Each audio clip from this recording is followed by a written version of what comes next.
Assalamualaikum warahmatullahi wabarakatuh. Muhammad Ali Pasha. Muhammad Ali Pasha dilahirkan pada bulan Januari 1765 Masehi di Kawala, sebuah kota yang terletak di bagian utara Yunani. Muhammad Ali Pasha adalah seorang pembaharu Islam pada abad 19 dan abad 20 Masehi. Ayahnya yang bernama Ibrahim Agra. Ibrahim Agra mempunyai 17 putra, yang termasuknya adalah Muhammad Ali Pasha.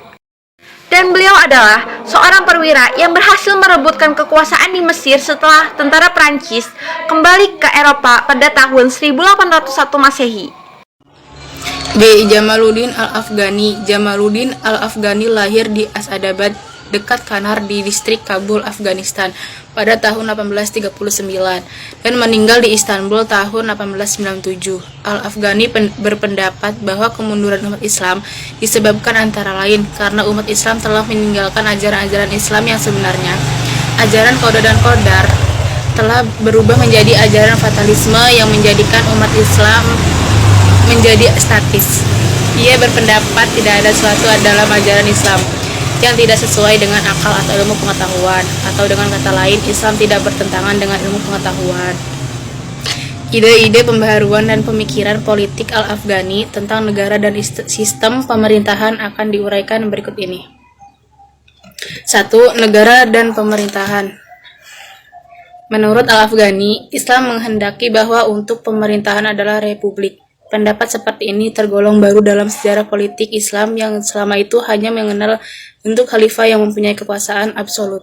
Sebab Barat lebih dahulu mengenal pemerintahan republik. Meskipun pemahaman Al-Afghani tentunya tidak lepas dari prinsip-prinsip ajaran Islam yang berkaitan dengan kemasyarakatan dan kenegaraan. 2. Sistem demokrasi. Dalam sistem dan otokratis tidak ada kebebasan berpendapat.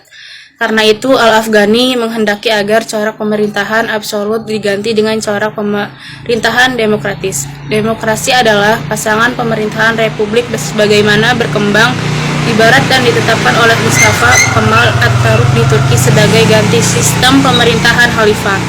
Selanjutnya, para pemegang kekuasaan haruslah orang-orang yang paling taat kepada undang-undang. Baginya kekuasaan itu harus diperoleh melalui pemilihan dan disepakati oleh rakyat.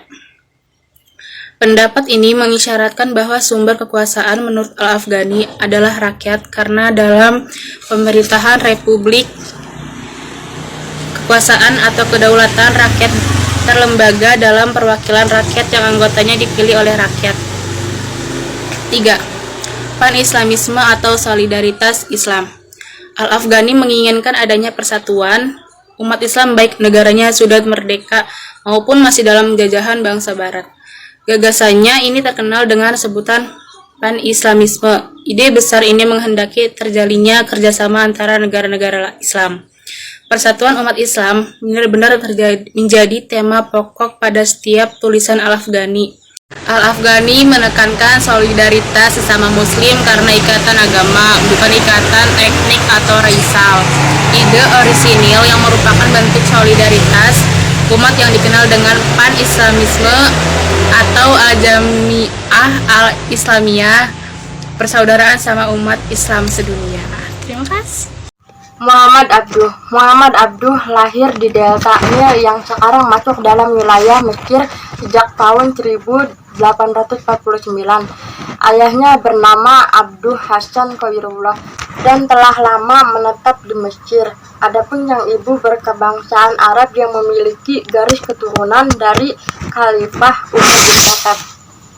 Kedua orang tua Abduh tinggal di desa Mahawalah Nas setelah berpindah-pindah ke banyak tempat. Abduh kecil hingga remaja banyak menekuni pelajaran membaca dan menulis. Dan pada usia 12 tahun ia sudah mampu menghadapi Al-Quran. Kisah perjalanan hidup Muhammad Abduh diabadikan dalam buku yang berjudul Muzakirat Al-Imam Muhammad Abduh, karya muridnya Muhammad Rashid Ridla. Dalam buku tersebut dijelaskan bahwa pada saat itu ia benci melihat buku dan buku yang diberikan Darus itu dibuangnya jauh-jauh. Lalu buku tersebut dipungut lagi oleh Darus dan diberikan pada Abduh Darus selalu sabar menghadapi Abduh, dan pada akhirnya Abduh mau juga membaca buku tersebut. Tahun 1871 Abduh bertemu dengan Jamaluddin Al-Afghani yang datang ke Mesir pada saat itu. Dari Al-Afghani ia mendapatkan pengetahuan filsafat, ilmu kalam, dan ilmu pasti atau eksak. Di sini saya akan menjelaskan geografi, pemikiran, ide-ide, dan karya-karya tentang Said Muhammad Rashid Ridho. Said Muhammad Rashid Ridho adalah murid dari Muhammad Abduh. Ia dilahirkan di Kalmun, wilayah pemerintahan Tarablus, Syam, pada tahun 27 Jumadil Tsani tahun 1282 Hijriah atau 19 Oktober 1865 Masehi. Kota kelahirannya adalah daerah yang tradisi kesolehan Sunniyah yang sangat kuat. Ia keturunan dari Al-Husain, putra Ali bin Abi Thalib. Ia menyandang gelar Al-Sayyid. Said Muhammad Rashid Ridho meninggal dunia pada usia 70 tahun pada Kamis 23 Jumadil Al-Ula 1354 Hijriah atau 22 Agustus 1935 Masehi. Pemikiran Said Muhammad Rashid Ridho: A. Menempatkan akal di bawah wahyu. Meskipun akal memiliki kemampuan dalam atau yang optimal, namun ternyata optimalisasi kemampuannya tetap terbatas. B. Fungsi wahyu adalah sebagai petunjuk jalan dan pembimbing akal dalam melaksanakan tugasnya. Demikian Said Muhammad Rashid Ridho tentang pendidikan. A. Lembaga pendidikan. Untuk menandingi sekolah misionaris Kristen pada masa itu, Rashid Ridho berencana membangun sekolah misi Islam. Sekolah tersebut berhasil didirikan pada tahun 1912 di Kairo dengan nama Madrasah Al-Da'wah wa Al-Irsyad. B. Kurikulum pendidikan. Rashid Ridho merasa perlu ditambahkan ke dalam kurikulum berbagai macam mata pelajaran, antara lain teologi, pendidikan moral, sosiologi, ilmu bumi, sejarah, ekonomi, ilmu perhitungan, ilmu kesehatan, bahasa asing, ilmu kesejahteraan keluarga.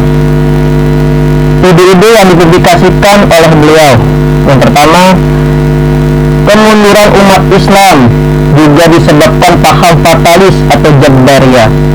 Yang kedua, Islam itu sederhana baik dari segi ibadah ataupun masalah muamalah. Karya-karya yang telah dibuat oleh beliau: yang pertama, Al-Wahyu Muhammad, wahyu Allah yang diturunkan kepada Nabi Muhammad SAW. Yang kedua, Khalifah wa al-Imamah al-Uzma, kekhalifahan dan imam besar. Itu saja yang bisa saya sampaikan. Mohon maaf jika ada kekurangan. Terima kasih. Muhammad Iqbal lahir Sialkot, Punjab, India pada tanggal 9 November 1877. Ia dikenal juga dengan nama Allama Iqbal. Ayahnya Nur Muhammad pada mulanya adalah seorang pegawai negeri, kemudian menjadi seorang pedagang yang menempuh jalur sufistik. Pendidikan pertama Iqbal diperoleh dari ayahnya belajar Al-Quran sekaligus menghafalnya. Kemudian dilanjutkan dengan sekolah pertama di kampung halamannya Sialkot. Guru-gurunya selalu memberikan dorongan bagi kemajuan Iqbal yang sangat tertarik pada sastra dan agama. Gurunya antara lain ialah Mir Hasan, seorang ulama besar dan guru dalam ilmu sastra Persia dan Arab. Dia yang pertama kali menempa pelajaran agama ke dalam jiwa Muhammad Iqbal. Sejak itu Muhammad Iqbal gemar mengubah syair-syair dalam bahasa Urdu, dan bakatnya itu semakin berkembang setelah ia tinggal di Delhi, pusat intelektualisme kawasan Pakistan saat itu. Sesudah menikah, pada tahun 1895, Iqbal hijrah ke Lahore untuk melanjutkan sekolah tingkat atas. Di sekolah inilah Iqbal akhirnya bertemu dengan orientalis Inggris terkenal Sir Thomas Arnold yang segera menyadari kecerdasan Iqbal. Sir Thomas mendorong Iqbal untuk melanjutkan studi di Inggris. Akhirnya ia berangkat ke Inggris pada tahun 1905 untuk belajar filsafat dan hukum. Setelah berhasil memperoleh gelar doktor bidang filsafat dari Mainz, Jerman, Iqbal kembali ke London, memberikan kuliah tentang topik-topik keislaman. Kemudian kembali ke India pada musim panas. Sejak itu ia aktif memberikan kuliah tentang filsafat dan sastra Inggris di India. Akan tetapi beberapa waktu kemudian ia berhenti belajar untuk selanjutnya mengkonsentrasikan diri pada bidang hukum. Pada tanggal 14 Agustus 1947 lahir sebuah negara bernama Pakistan yang merupakan pecahan dari negara India. Iqbal yang telah menyatakan perlunya negara tersendiri bagi komunitas muslim tersebut kemudian dipandang Bapak Pakistan. 3 buah gagasan Iqbal sebagai kontribusinya dalam gerakan pembaharuan Islam modern antara lain. 1. Pan-Islamisme. Obsesi Iqbal mengenai terbentuknya negara tersendiri bagi komunitas muslim tidaklah bertentangan dengan paham pan-Islamisme. 2. A free personal causality. Respon Iqbal terhadap kemandegan dan kejumudan intelektual umat Islam termasuk juga komunitas muslim di India ia sampaikan melalui pemikiran-pemikirannya antara lain tentang ego atau kehendak manusia. 3. Faham dinamisme. Faham inilah yang membuat Iqbal mempunyai kedudukan penting dalam pembaharuan di India, tetapi Iqbal dengan paham dinamikanya ini amat tepat dilihat dari sudut keminoritasan komunitas muslim. Terima kasih.